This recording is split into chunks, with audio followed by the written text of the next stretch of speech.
Biasa saya dulu waktu masih jadi dosen, kalau menjelaskan tuh saya jelaskan 3 kali. Kalau udah 3 kali saya jelaskan, saya tanya mahasiswa tuh, paham? Tidak pak, kalau begitu keluarlah kau dari kelas nih. Sebab kalau kita lanjutkan 2 gondangnya, kalau enggak, wah anggilo, ambo gilo. Alamatur ridho, diam itu tanda setuju. Kalau anak gadis sekarang pas ditanya, mau kau sama dia nak? Mau jawab iya banget atau iya aja ya. Sekarang apa yang terjadi? Anak gadis tuh duduk di situ, belum akad, belum mahram, bajunya terbuka, meniti ailio pak kuah. Sampai khatam. Jadi saya bacakanlah buku itu di masjid ini setiap ba'da zuhur selama 6 bulan. Sebelum orang Masjid An-Nur kenal saya, sebelum Masjid Banda Aceh, sebelum Masjid Sultan Brunei Darussalam, maka masjid pertama tempat saya tausiah adalah Masjid Uwir. Jadi nanti kalau ada orang bertanya, kenapa Masjid Uwir dapat, masjid kami tak dapat? Nah, itulah jawabannya. Jadi saya hari ini pulang ke tempat saya yang lama. Bahwa Uwir menganggap saya tamu, tak apa-apa.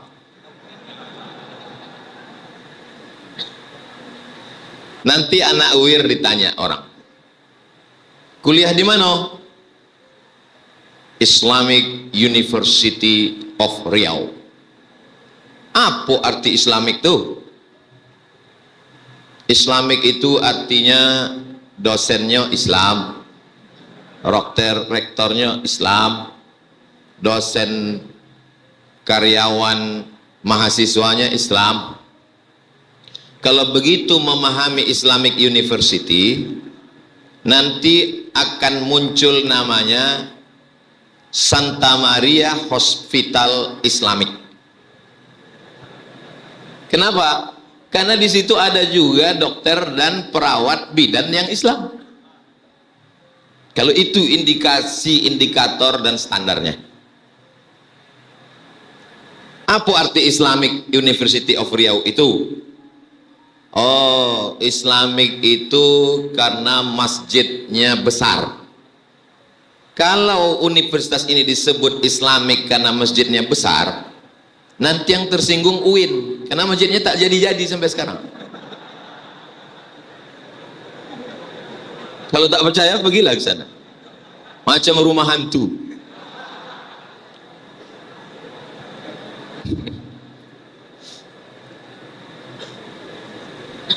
Apa sebetulnya standar Islamik itu? Oh, Islamik itu karena ada iktikafnya. Setiap Ramadan di tempat kami Uwir itu ada iktikaf. Kalau hanya sekedar iktikaf, itu pom bensin depan Purna MTQ, itu iktikafnya lebih lama, 10 hari 10 malam. Ustadz kok tahu? Saya nengok iklannya. Nanti mereka buat di situ Islamic pom bensin, atau dibuatnya pom bensin syariah. Jadi kalau gitu ada pom bensin konvensional.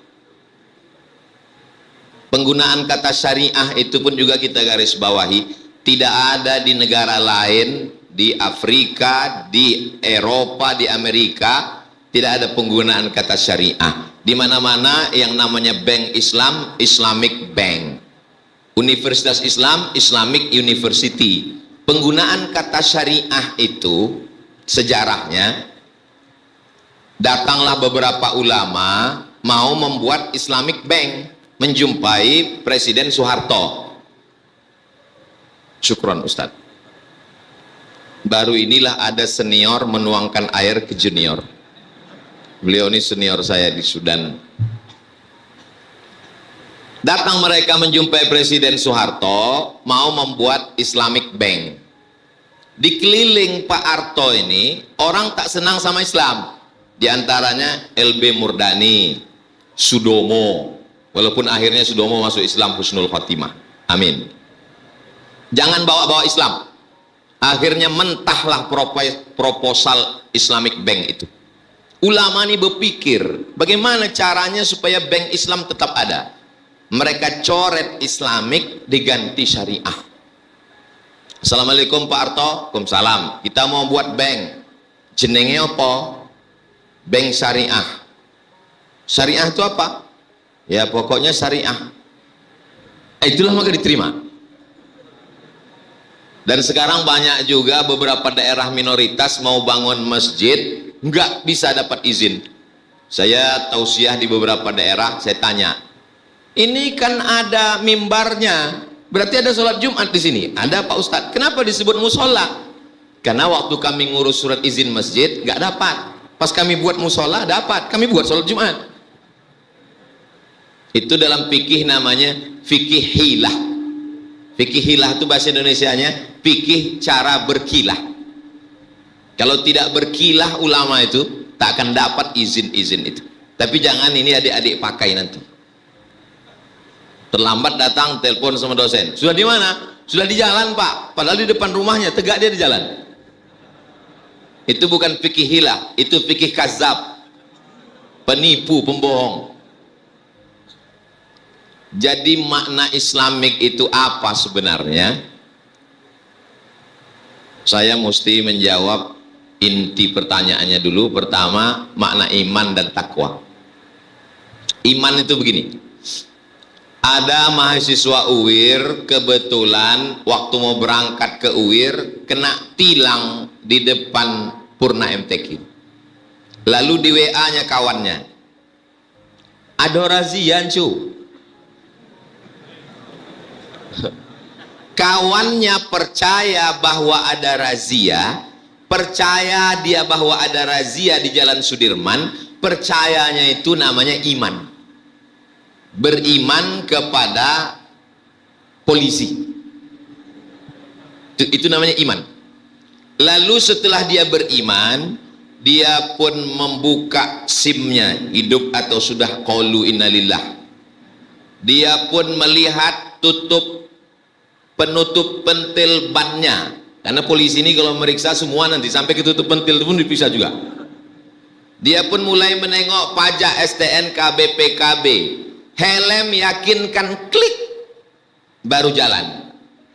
Takutnya dia dengan memperhatikan segala persyaratan itu disebut dengan takwa.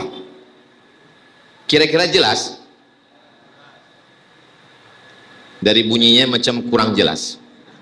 Oke, saya kasih ilustrasi nomor 2. Pergi ke rumah sakit di Jalan Sudirman juga.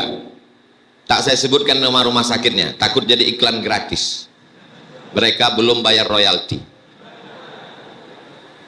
Sampai di situ datanglah dokter membawa balon warna hitam yang tidak ada dalam lagu balon Kuada 5. Balon warna hitam yang dipencit bedan itu. Jalan. Lalu kemudian kata dokter, Bapak jangan keluar jauh-jauh dari rumah. Kenapa? Ini tensi 180/150. Susah ngurus jenazahnya nanti. Bapak kena darah tinggi Pak, nanti silap-silap pecah pembuluh darah. Bapak jangan makan daging kambing, jangan minum susu, jangan banyak kolesterol, jangan banyak pikiran, apalagi tagihan. Karena jantung itu tidak normal karena 2. Pertama jatuh cinta, yang kedua jatuh tempo. Lalu kemudian banyak olahraga dan banyak makan buah, sayur-sayuran. Percaya dia pada cakap si dokter tadi, itu namanya iman. Beriman kepada dokter. Banyak orang sekarang menambah rukun iman jadi 7. Antuk minabillah wa malaikatihi wa kutubihi wa rusulihi wal yaumil akhir wa bil qadari khairihi wa syarrihi wa bi dokter spesialis. Percaya kepada dokter itu iman. Lalu karena sudah percaya, takut makan kambing, takut kolesterol, takut minum susu, ketakutannya itu disebut dengan takwa. Kira-kira dari 2 ilustrasi ini jelas? Agak kuat nampaknya suaranya. Biasa saya dulu waktu masih jadi dosen, kalau menjelaskan tuh saya jelaskan 3 kali. Kalau udah 3 kali saya jelaskan, saya tanya sama mahasiswa tuh, paham? Tidak Pak, kalau begitu keluarlah kau dari kelas nih. Sebab kalau kita lanjutkan 2 gondangnya, kalau enggak, wah anggilo, ambo gilo.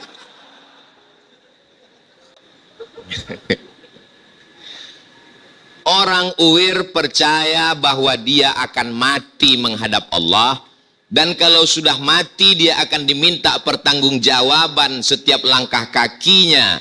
Maka sejak itu dia pun menjadi mahasiswa yang jujur, makalahnya tidak ada yang copy paste.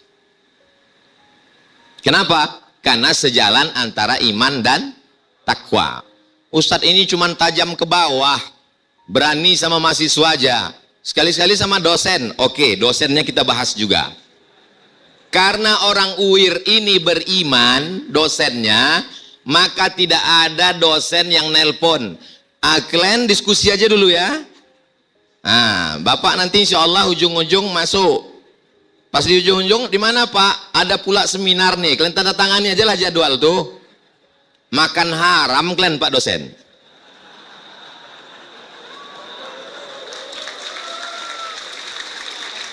Allahu Akbar. Itu namanya pisaunya 2, tajam ke bawah, tajam ke atas. Makanya saya di beberapa tempat itu tidak diundang lagi ceramah, karena menyakitkan. Contohnya bank-bank konvensional tak ada lagi yang mengundang saya, karena saya bilang kalian di sini makan haram aja semua. Gitu. Sakit hati orang itu. Mendengar ceramah saya kuncinya 1, jangan tersinggung, karena beberapa jamaah tersinggung balik meninggal. Bagaimana? Iman dan takwa jelas. UIR bisa bertahan 60 tahun, dan tahun 2041 itu ketika kalian adik-adikku sudah internasional, saya udah innalillah. Karena saya ngitung lahir 1977. 2040 itu umur saya udah 63. Pas saya meninggal setahun, kalian pun internasional. Tapi saya tidak bersedih. Kenapa? Karena dengan duduknya saya di sini, kalian amalkan, saya mendapat amal jariah. Diaminkannya pula. Setuju dia, aku mati duluan. Oke, yang ketiga. Bagaimana implementasi iman dan takwa dalam kehidupan kampus? Dibagi 2. Yang pertama, apa yang disebut sebagai knowledge. Knowledge, pengetahuan. Tentu di kelas masing-masing belajar. Sholat menurut etimologi, sholat menurut terminologi, sholat menurut istilah, sholat menurut bahasa, macam-macam sholat yang membatalkan sholat. Nilai dia tentang sholat waktu mid semester A. Tapi tak pernah sholat. Balik ke kampung, sholat jam 8. Apa kata emaknya?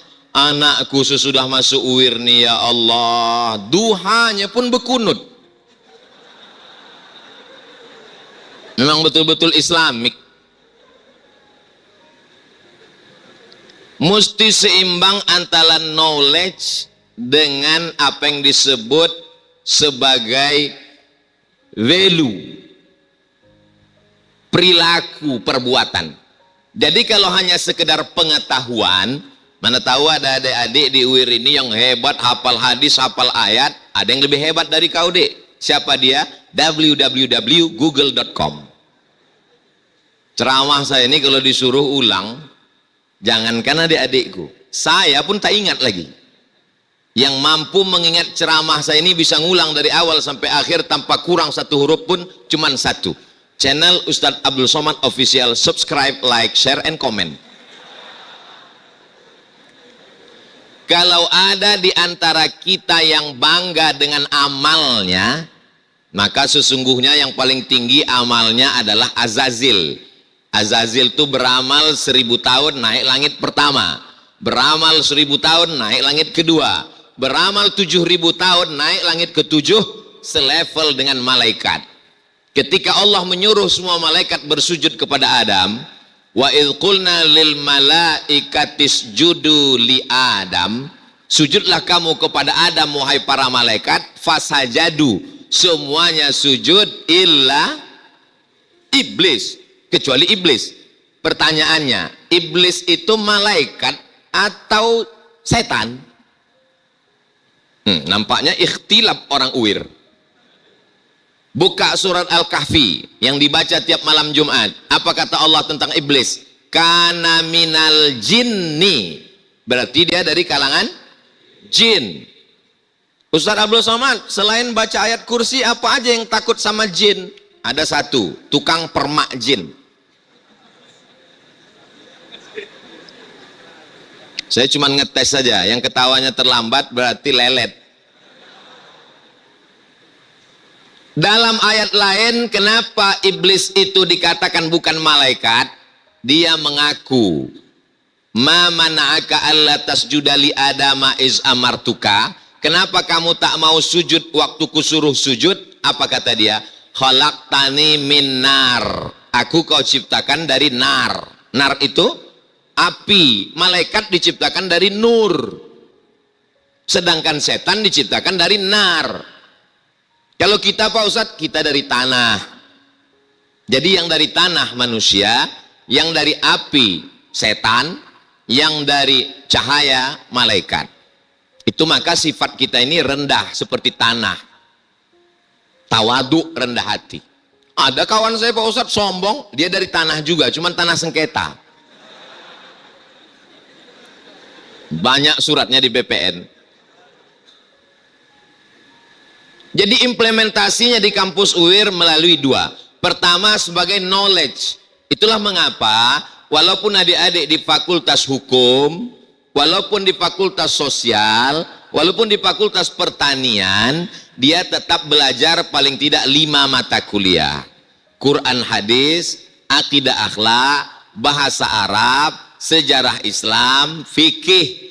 Kenapa dia belajar fikih? Supaya jangan sampai pulang nanti ke kampung, orang tahu dia tamat dari Universitas Islam, disuruh sholat jenazah, dibantainya ruku. Selesai sholat, orang kampung tanya, kenapa kau ruku? Ini banyak bono doso pajago. Kenapa dia mesti belajar akidah? Supaya jangan sampai dia pejamkan mata, nampaknya cahaya, kata dia itulah Tuhan. Itu bukan Tuhan.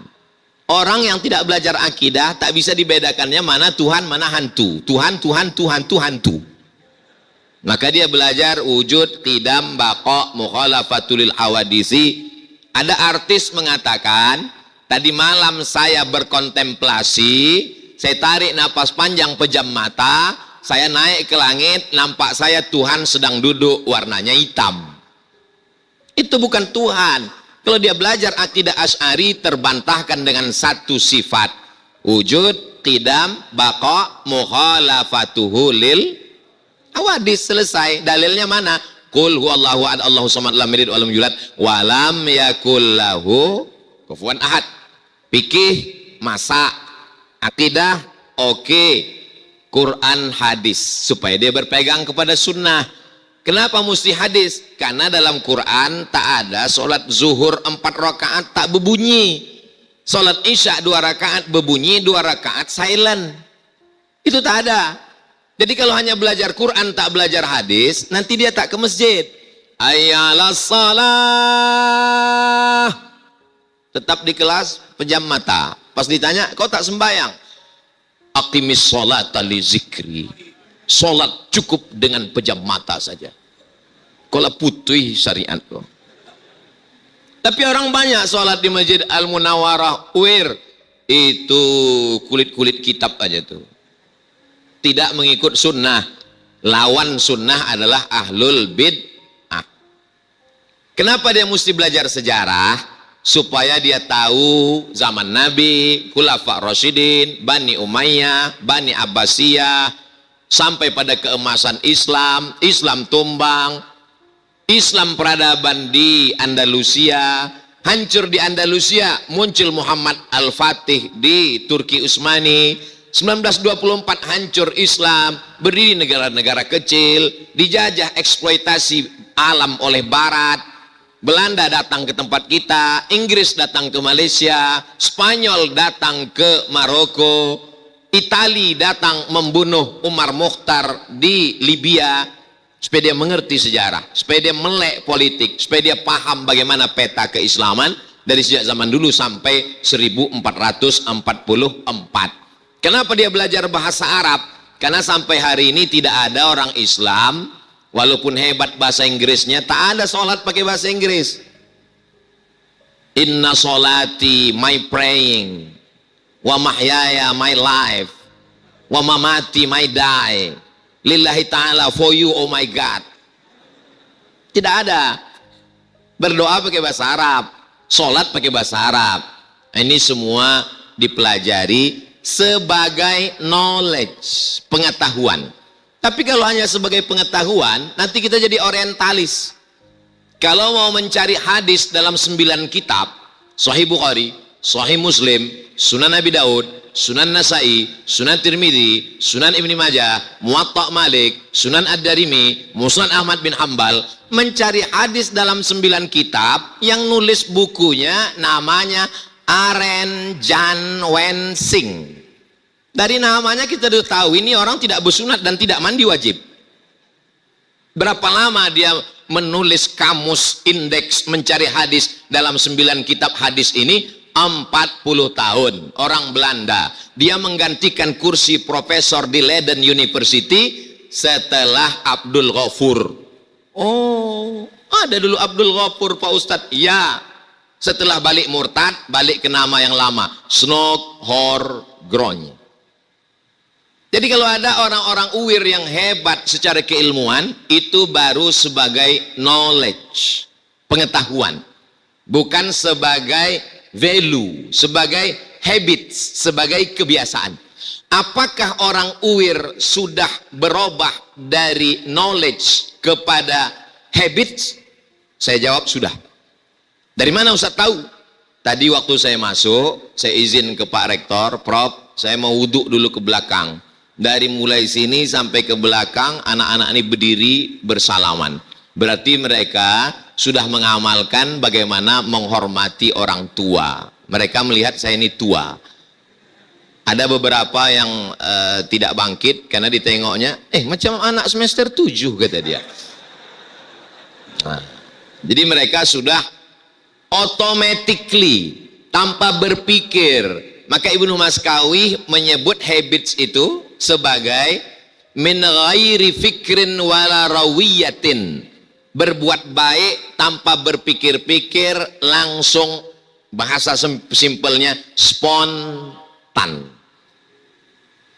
Selamat datang di kampus Madani, tertulis di pintu sebelah kiri, dilarang merokok. Alhamdulillah selama pengajian ini tak ada yang merokok. Bahwa di kantin saya tak tahu, dan saya datang tidak untuk mencari-cari kesalahan orang. Itu sebagai satu sampel contoh yang tertulis di pintu. Lalu kemudian target yang mau dicapainya ke depan itu adalah ketika dia menjadi alumni Fakultas Pertanian, lalu kemudian dia pulang ke kampung halamannya, secara ritual dia bisa muazin, disuruh jadi imam dia bisa, karena tidak ada anak wir yang tak bisa baca Quran. Disuruh dia menjadi berikan kultum 7 menit bisa, menit ke-8 baru agak macet sedikit, bisa. Ini secara keilmuan pengamalan. Lalu kemudian secara pengetahuannya, dia tidak menolak ketika dia membahas tentang biologi. Lalu ada muridnya bertanya, Pak, katanya dalam Quran itu ada yang membahas tentang penciptaan manusia. Jangan bahas-bahas tentang itu. Saya ini guru biologi. Pembahasan tentang itu dibahas dalam pengajian di masjid aja. Ini bukan orang uwir. Karena orang UIR itu tidak lagi bisa dipisahkan mana ilmu agama, mana ilmu umum, karena dia memahami itu dua-duanya datang dari Allah. Itu yang disebut dengan integrated curriculum, mengintegrasikan dalam satu hembusan nafasnya. Dia berbicara ilmunya masing-masing, dia bicara ilmu politik, demokrasi, tapi juga dia bisa menjelaskan tentang siasah syariah. Ketika dia bicara tentang pertanian, tapi juga dia bisa bicara bagaimana Al-Quran bercerita tentang tanaman. Saya ini memang dari Fakultas Pertanian, Bapak Ibu, tapi kalau kita lihat dalam Quran, Allah cerita tentang iman, itu tentang iman tapi yang jadi contoh pokok kayu. Asluha sabitun, akarnya tunggal ke dalam tanah, wa far'uha fis sama, cabangnya sampai ke langit. Itulah dia la ilaha illallah. Bapak Ibu saudaraku di kampung halaman, kalau iman kita seperti pokok kayu, menghunjam akar tunggal ke bawah, pucuknya ke langit, kalaupun datang angin kencang dia tak tercabut, paling-paling patah. Tapi sekarang seperti tanaman, ke bawah tidak berakar, ke atas tak berpucuk, kemana air dia pergi. Apa namanya? Enceng gondok.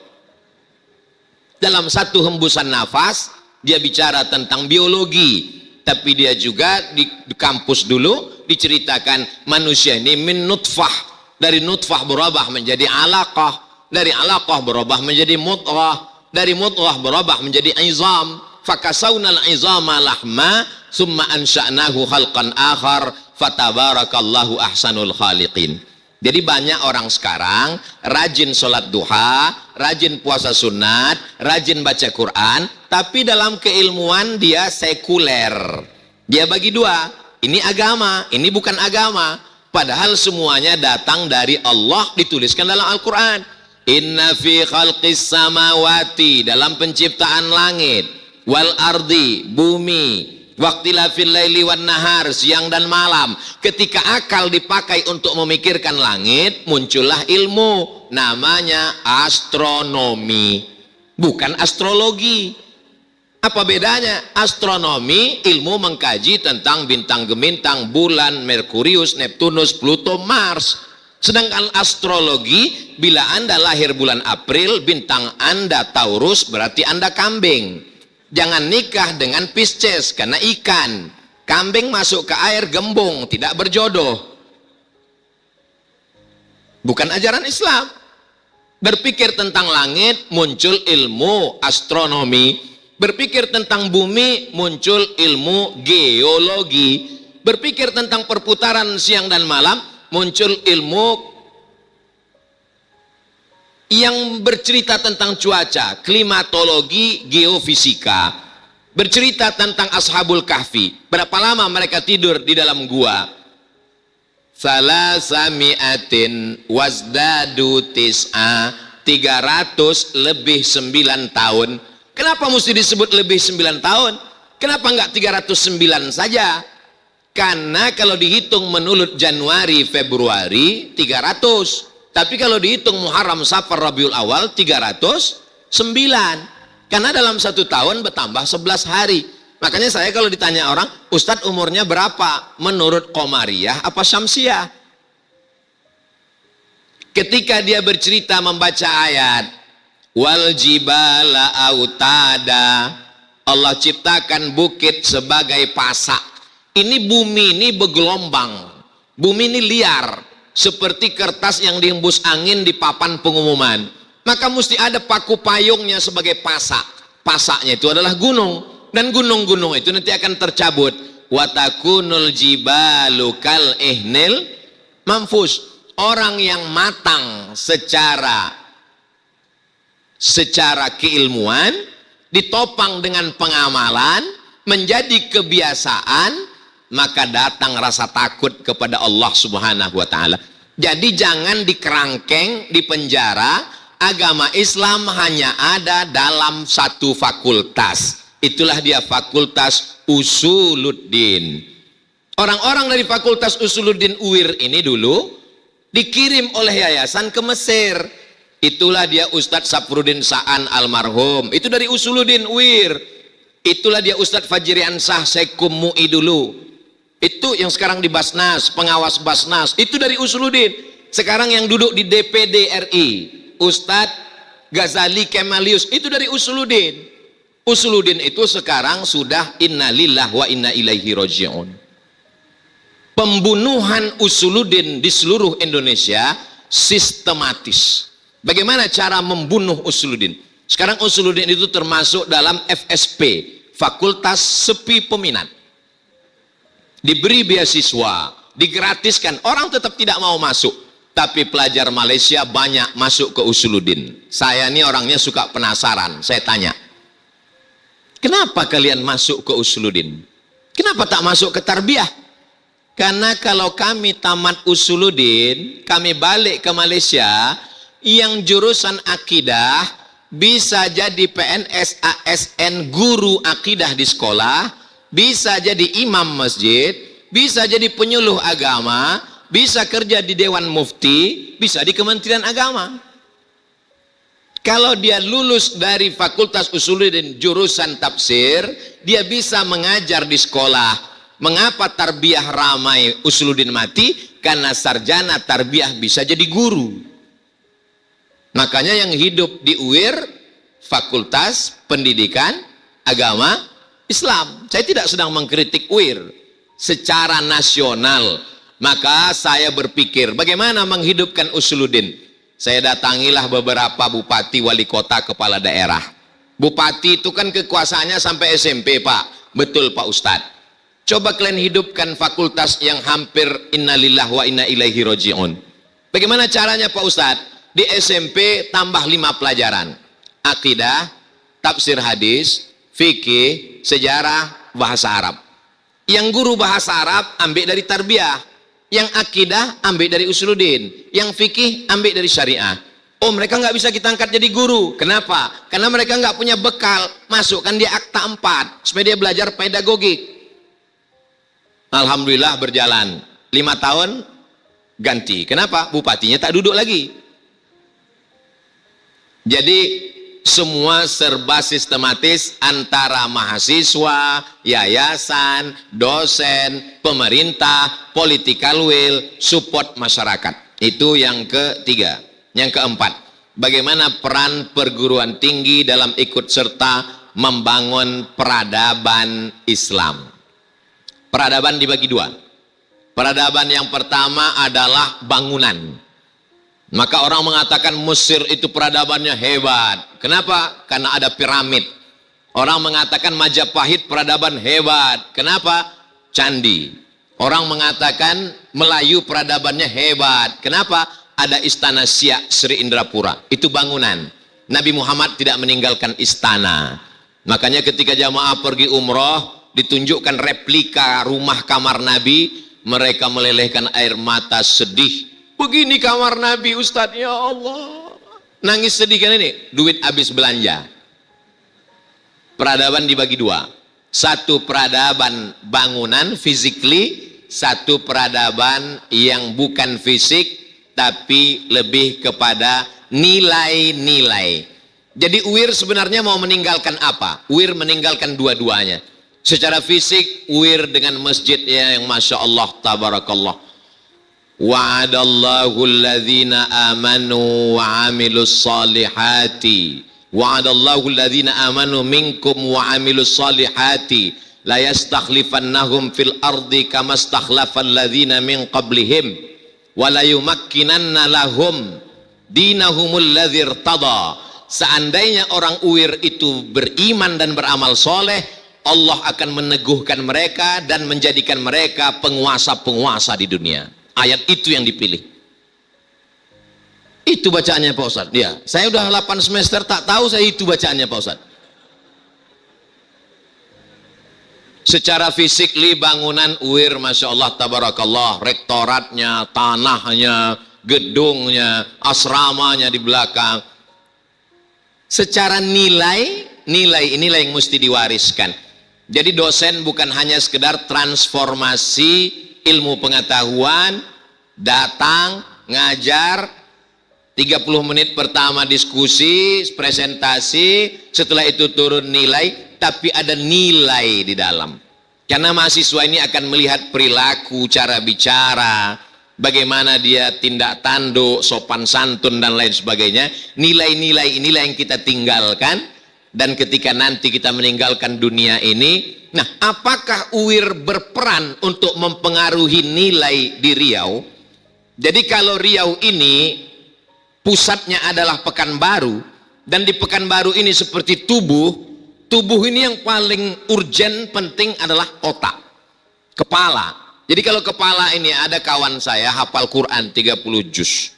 Begitu dia naik sepeda motor, lupa pakai helm, jatuh. Dia cerita ke saya, kakak kelas saya, Mat, aku dulu hafal Quran waktu di Kairo, tapi pernah jatuh naik motor jadi agak-agak hilang. Saya bilang, Bang, dulu kami di kampung, kalau radio tuh agak-agak hilang, antuk kan balik, mau dia balik-balik. Kata dia, aku takut kalau kuantukkan sekali lagi, Al-Fatihah pula hilang. Jadi kalau polisi, jaksa, hakim, itu tangannya. Kalau pekerja, PU, itu kakinya. Kementerian Agama, ulama, MUI, itu jantungnya. Sedangkan otak Riau ini adalah Universitas Islam Riau. Allahu Akbar. Apakah otak mempengaruhi perilaku orang Riau? Melayu Riau adalah Islam. Kalau sudah disebut Melayu berarti Islam. Kalau ada Melayu tidak Islam, hilang me-nya, tinggal layunya. Minangkabau itu Islam. Kalau ada Minangkabau tidak Islam, hilang Minangnya, tinggal kabaunya sele. Apakah UIR berpengaruh secara nilai terhadap perkembangan orang Riau? Maka itu yang menentukannya adalah guru-guru besarnya yang duduk di lembaga adat Melayu. Sekali layar terkembang surut untuk berpantang, takkan Melayu hilang di bumi. Jadi kalau ada orang datang ke Riau, mendarat dia pertama kali, maka saya yakin dan percaya itu bagian dari kontribusi UIR merubah nama airport itu menjadi Sultan Syarif Kasim II. Itu diresmikan oleh Presiden Kiai Haji Abdurrahman Wahid. Dulu itu namanya Airport Simpang 3. Jadi waktu peresmian itu apa kata Gus Dur?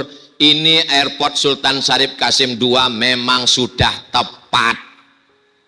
Masa namanya Airport Simpang 3 seperti pangkalan becak?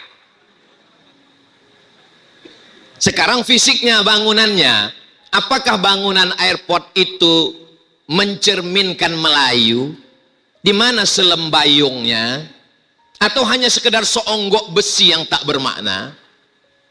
Bagaimana tokoh-tokoh kita memasukkan nilai-nilai itu melalui penguasa pejabat, sehingga nilai itu dapat, lalu kemudian setelah keluar dari airport, dia pun bangunan pertama yang paling besar di Jalan Jenderal Sudirman adalah sebelah kanan dia lihat Purna MTQ.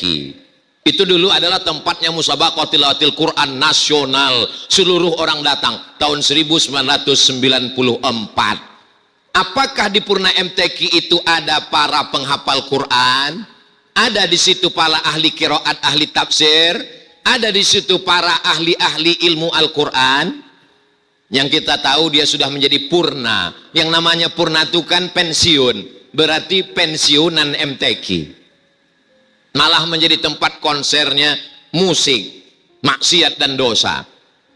Yang saya lakukan ini bukan orang luar yang datang ke Riau mengkritik Riau. Ini adalah otokritik. Kita sedang ingin memperbaiki ke depan. Lalu kemudian bagaimana dengan budaya di Riau? Ustaz Abdul Somad nanti datang acara nikah anak saya ya. Saya sebagai apa Pak? Ustadz Somad nanti sebagai saksi. Tolong jangan saya sebagai saksi. Kenapa Ustadz? Karena saya dengar dari orang-orang tua, ini jadi saksi ini bahaya. Kalau 40 kali jadi saksi, dapat bonus 1. Jadi saya tausiah aja lah. Baiklah Pak. Senyum pula yang belum nikah.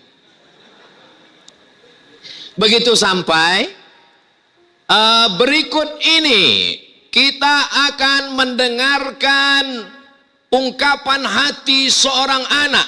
Maka duduklah si ayah dengan si emak di atas kursi, datanglah si anak sungkem. Apakah sungkem itu budaya Melayu? Dari mana datangnya? Si anak tak ada minta maaf. Tak ada anak itu minta maaf. Maafkan aku ya mak, tak ada. Yang bercakap yang protokol tadi, maafkan aku ayah, engkau yang salah. Apa ini? Ini datang dari mana? Mana lembaga adat Melayu? Mana majelis ulama? Tanggung jawab siapa ini? Tanggung jawab Ustaz Somad. Saya bagian tablik akbar aja. Jadi mempengaruhi. Coba baca kembali bagaimana orang kerajaan Siak dulu menikah. Yang duduk di samping meja mempelai laki-laki, wali ayah mempelai perempuan, dua orang saksi, si anak gadis duduk di dalam kamar. Apakah mau anak gadis ini di dalam? Maka diutuslah seorang mahram untuk masuk ke kamar bertanya, "Oh nak, mau kau dinikahkan ayah dengan laki-laki yang di luar sana?" Kalau anak gadis zaman dulu diam dia. Maka keluarlah hadis as-sukutu alamatur ridha. Diam itu tanda setuju. Kalau anak gadis sekarang pas ditanya, "Mau kau sama dia nak?" Mau jawab iya banget atau iya aja ya. Sekarang apa yang terjadi? Anak gadis itu duduk di situ, belum akad, belum mahram, bajunya terbuka, meniti ailio pak kuah. Tidak bertudung, diakadkan aku nikah, padahal acara ini sakral, menyebut nama Allah, menyebut nama Rasulullah. Selesai acara di depan orang banyak. Habis itu colong cium keningnya, cium kening. Macam mana mencium di depan orang banyak? Apa ini? Adat apa ini? Dari mana ini datang? Katanya tak Melayu, hilang di bumi. Alhamdulillah, huruf Arab Melayu. Kalau kita pergi ke Siak, sampai bingung saya menengok di toko-toko. Saya insya Allah di Mesir 4 tahun, di Maroko 2 tahun, di Sudan saya adik kelas Ustadz Sapron. Bingung saya, apalah bacaannya ini? Rupanya toko itu Ong Tai Kim, Cino. Orang Cina, saudara kita Tionghoa, tapi tetap menulis Arab. Kenapa? Perda setelah otonomi daerah mewajibkan menulis huruf Arab Melayu. Kantor Gubernur Jenderal Sudirman. Bangga apa tak bangga jadi orang Melayu? Bangga. Lalu kemudian setiap hari Ahad pagi atau Kamis pagi pakai baju Melayu. Jumat pagi, Masya Allah, orang Melayu tuh pantang pakai celana, nampak belahannya, tak sopan. Maka ditutup pakai kain songket. Songket lajang lain dengan gadis, yang lajang di atas, yang udah nikah di bawah lutut. Makanya kalau ada bapak nih bersongket ke atas, tengok bu, apanya maksud abang nih? Apakah hanya sekedar songket? Datang orang menelpon saya nggak setuju nih Pak Ustadz, tari-tari. Wahailah Tuhan, selamat datang. Apa tari ini Pak Ustadz? Ini tari, ini doa. Saya tanya, kamu tak senang dengan tari persembahan ini, apanya yang kamu tak senang? Karena disebut tari persembahan. Sembah-sembah itu kan tidak ajaran Islam. Oke, kita robah namanya tari welcome. Apa salahnya? Salah Pak Ustadz, karena yang menari itu anak gadis Pak Ustadz. Oke, kita ganti anak TK. Saya setuju kalau yang buat tari persembahan itu anak TK, pakaikan jilbab panjang, pakai baju Melayu, membawa tepak sirih. Karena kalau anak gadis dibuat semester 3 pula, menengok itu pejabat tuh, menengok anak gadis itu lupa bini di rumah. Menunjukkan bahwa kita orang Melayu punya tradisi. Menampakkan tepak sirih. Kenapa tamu yang datang itu mesti dikasih tepak sirih? Karena di situ ada sirih di situ ada kapur, di situ ada gambir. Kalau dia datang ke Riau, dia kunyah, dia mesti siap menerima pahit, getir, asam, kelat, pekatnya. Tapi kalau dia kunyah lama-lama, maka dia akan terbiasa. Maka ada orang kecanduan makan sirih. Saya datang ke Melayu tua di suku Sakai. Sampai ke sana disambut. Saya tengok kepala suku mengambil sirih, saya ambil pula sirih. Diolesnya pakai kapur, saya oles pula. Diletaknya gambir, saya letak pula. Diletaknya pinang muda, saya letak pula. Digulungnya, saya gulung. Dimasukkannya ke mulut, saya masukkan. Dia tersenyum, saya tidak. Kenapa? Karena rasamu bukan rasaku. Adat istiadat yang baik kita teruskan. Tapi yang bertentangan, maka UIR punya tanggung jawab moral. Karena kita ada bagian dari otaknya Riau ini. Kalau kita pergi sekarang, suku Akit, suku Talang, suku Laut, apa kontribusi kita? Sampai hari ini yang masuk dengan saya ke dalam hutan-hutan itu adalah dari Sekolah Tinggi Agama Islam yang ada di Bekasi. Lalu kemudian saya sudah ngomong ke beberapa kawan sahabat. Saya bilang, KKN 2 bulan pergi ke kampung, sampai sana nginap di rumah Pak Kades, main-main poli, pacaran-pacaran, pulang jadian, inca-inca aja nih saya bilang. Kalau memang serius, kirimlah orang ini setahun ke Talang Mama, setahun ke suku Akit, setahun ke Anak Dalam, setahun ke suku Sakai, kasih beras. Kalau balik dia baru sarjana, kalau tak balik berarti udah jadi orang kampung sana. UIR punya tanggung jawab besar ke depan. Adapun internasional ini memanglah udah internasional. Dosen-dosen kalian alumni internasional, luar negeri. Ustadz Saproni, Masya Allah, Tabarakallah. Adapun Ustadz Saproni menyebut bolak-balik, saya khawatir adik-adik yang tak tahu, saya jelaskan sedikit. LC ini tulisannya licence, bahasa Inggrisnya license, bahasa Prancisnya liaison, bahasa Malaysianya lesen awak mana? Lesen artinya surat izin. Jadi licence, Abdul Somad sudah dapat surat izin dari Al-Azhar Kairo untuk mengajar, walaupun Singapura tak mengakui. DESE itu tertulis dulu waktu ikut tes CPNS, tulis menurut titel asal negara, jangan dirubah.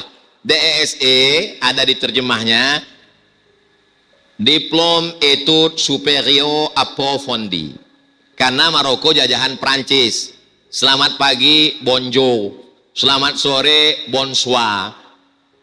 Aku cinta padamu, je t'aime.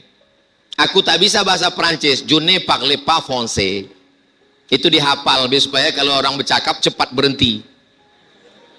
DESE, Diplôme Études Supérieures Approfondies. PhD bacanya dari belakang, D-nya doktor, PH-nya filosofi, dari Omdurman Islamic University. LC Al-Azhar Kairo, DESE Darul Hadis Maroko, PhD Sudan. Profesor itu bulan Januari 2020 saya ke Brunei Darussalam, dipanggil oleh rektor Ustadz Abdul Somad, kami angkat sebagai visiting profesor. Ada ijazahnya di rumah, nanti saya fotokan yang bagi yang nggak percaya. Profesor Brunei Darussalam, LC Mesir, MA Maroko, S2, S3 Sudan. Jadi kalau kalian bingung, apa betul sudah internasional? Ustadz Somad itu orang UIR, dia itu udah internasional dunia akhirat, udah bilang aja. Guru-guru dosen kita ini levelnya internasional. Tinggal lagi adik-adik menunjukkan prestasi di masa akan datang, insya Allah. Saya yakin dan percaya Riau akan dihormati, dimuliakan. Di mana ada gula, di situ ada semut. Kalau berhasillah kalian dalam bidang pertanian sekaligus agama, dalam bidang peternakan, orang Brunei, orang Singapura, orang Thailand, itu level Asia Tenggara udah selesai Pak Ustadz. Orang datang jauh datang kemari. Ketika pokok kurma di samping Masjid An-Nur tak berbuah, akhirnya diundanglah pakar kurma. Malu kita menyebutnya, bukan dari negara Islam, dari Thailand, Bangkok. Namanya Profesor Kolak. Kolak bukan ponge apa. Profesor Kolak. Sampailah Profesor Kolak menengok pokok kurma di An-Nur, diperiksanya, senyum dia. Kata dia, patutlah tak berbuah. Kenapa Prof? Kurma yang kalian tanam ini jantan. Itulah membuktikan bahwa LGBT tidak produktif. Akhirnya ditebanglah pokok-pokok kurma itu, ditanamlah kurma yang baru. Betina semua, jantan cuma satu. Jadi memang jantan ini tak usah banyak-banyak. Betina ini yang mesti banyak. Akhir, apa pula kalian senyum? Macam paham aja. Berbuahlah. Kalian senyum, ibu tuh marah. Berbuahlah kurma tadi. Pas giliran pemetikannya, berikut ini panen perdana kurma di depan Masjid An-Nur yang akan dipotong oleh Ustadz Abdul Somad. Dalam hati saya, yang menanam bukan aku, yang menyerbukkan bukan aku. Rupanya kurma jantan, kurma betina ini zaman dulu diembus angin bisa nikah sendiri. Zaman sekarang enggak, mesti diambilkan bunga jantan tuh, dipukul-pukulkan ke bunga betina. Jadi siapa yang tak jumpa-jumpa memang mesti kita jodoh-jodohkan, dia baru jadi. Yang makan kurma kita, buka puasa makan kurma, tahnik anak makan kurma, puasa Senin Kamis makan kurma. Tapi yang pakar kurma malah orang Thailand yang tak Islam. Insya Allah itu terjadi sementara 2041. Di 2041 pakar-pakarnya berkumpul di UIR semua insya Allah. Jadi agaknya 1, 2, 3, 4 udah usai bahas tuh Ustaz. Terima kasih, saya kembalikan ke moderator. Ini namanya dialog semi ceramah semi. Assalamualaikum warahmatullahi wabarakatuh.